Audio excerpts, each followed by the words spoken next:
Kalau suatu hari jutaan rumah dan gedung di Singapura bergantung pada listrik dari Indonesia, siapa sebenarnya yang lebih membutuhkan? Singapura atau Indonesia?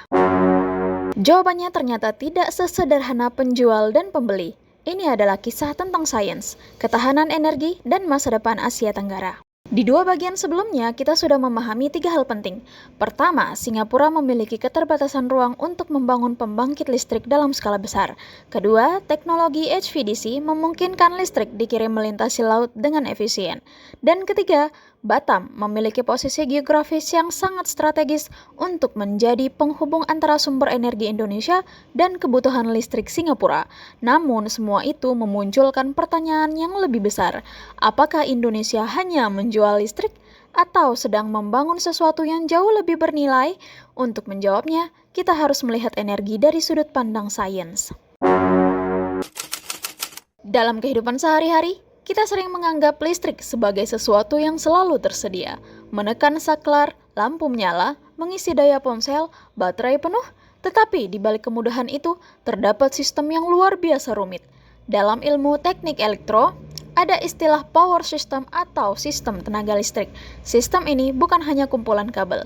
Ia adalah jaringan yang harus menjaga keseimbangan setiap detik. Bayangkan sebuah jantung yang memompa darah.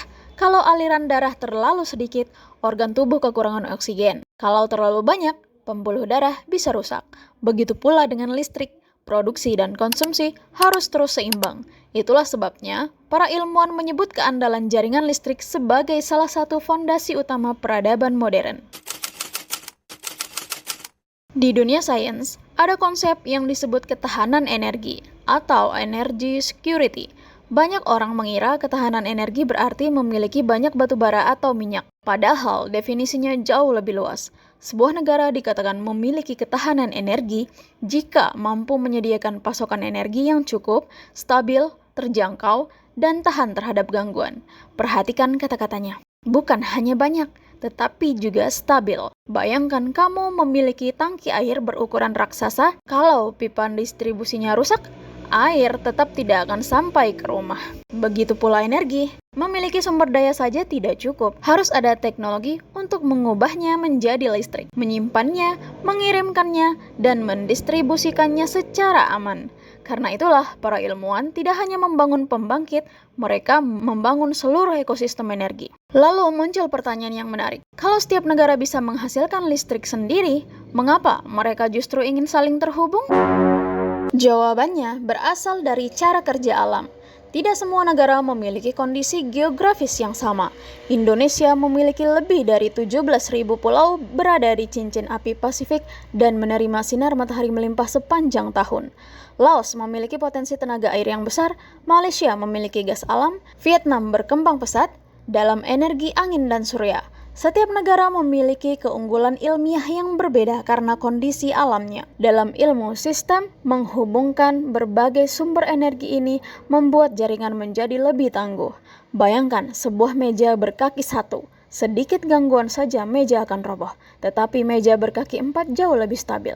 Begitu pula sistem energi regional. Ketika beberapa negara saling terhubung, gangguan di suatu tempat tidak selalu berarti krisis di seluruh kawasan. Inilah yang dikenal sebagai interkoneksi jaringan listrik. Secara ilmiah, jaringan yang saling terhubung memiliki beberapa keuntungan. Pertama, beban listrik dapat dibagi ketika permintaan sedang tinggi. Kedua, energi terbarukan yang produksinya berubah-ubah dapat diseimbangkan oleh wilayah lain. Ketiga, kebutuhan membangun pembangkit cadangan yang mahal bisa berkurang. Misalnya, ketika produksi listrik tenaga surya menurun karena cuaca mendung di satu wilayah, pasokan dapat dibantu dari wilayah lain yang kondisinya lebih baik. Prinsip ini membuat sistem menjadi lebih fleksibel dan efisien. Tetapi, ada satu pertanyaan yang sering muncul di kolom komentar. Kalau listrik kita dijual ke luar negeri, apakah nanti Indonesia malah kekurangan listrik? Ini adalah kekhawatiran yang wajar, namun secara ilmiah, ekspor listrik tidak berarti seluruh listrik yang diproduksi langsung dialihkan ke negara lain. Sistem tenaga modern dirancang dengan perencanaan kapasitas. Artinya, proyek ekspor umumnya dibangun berdasarkan kapasitas pembangkit yang memang disiapkan untuk memenuhi kontrak tertentu. sambil tetap mempertimbangkan kebutuhan dalam negeri dan cadangan sistem. Di sisi lain, permintaan listrik Indonesia sendiri terus meningkat seiring pertumbuhan industri, kendaraan listrik, dan pusat data. Karena itu, tantangan utama bukan memilih antara kebutuhan dalam negeri atau ekspor, melainkan mempercepat pembangunan pembangkit yang andal, jaringan transmisi, sistem penyimpanan energi, dan pengelolaan beban agar semuanya dapat berkembang secara seimbang. Dalam ilmu rekayasa sistem, ini disebut perencanaan kapasitas jangka panjang. Science explanation. Ada satu hal yang sering terlupakan. Listrik tidak bisa diproduksi hanya ketika ada pembeli. Listrik tidak bisa diproduksi hanya ketika ada pembeli. Membangun pembangkit membutuhkan waktu bertahun-tahun. Membangun jaringan transmisi juga demikian.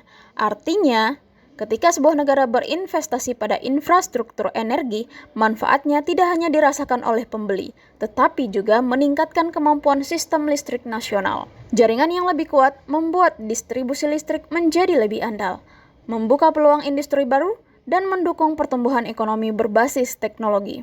Dengan kata lain, proyek energi bukan hanya tentang menjual elektron, tetapi juga membangun fondasi bagi masa depan. Dan justru disinilah tantangan terbesar muncul.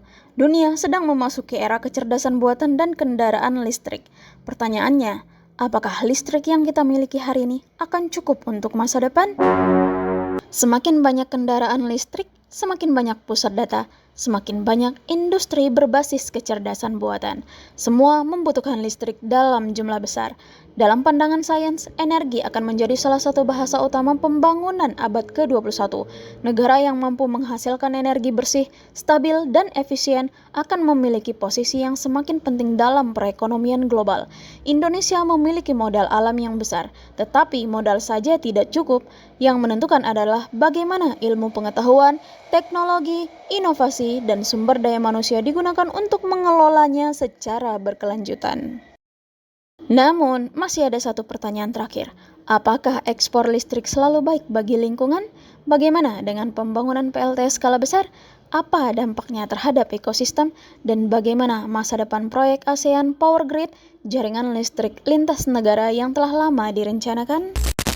Kalau video ini membuat kamu melihat listrik dari sudut pandang yang berbeda, jangan lupa like, subscribe, dan aktifkan loncengnya. Apakah Indonesia benar-benar bisa menjadi salah satu pusat energi Asia Tenggara, sekaligus mengulas tantangan lingkungan yang harus dihadapi agar transisi energi berjalan secara berkelanjutan. Sampai jumpa.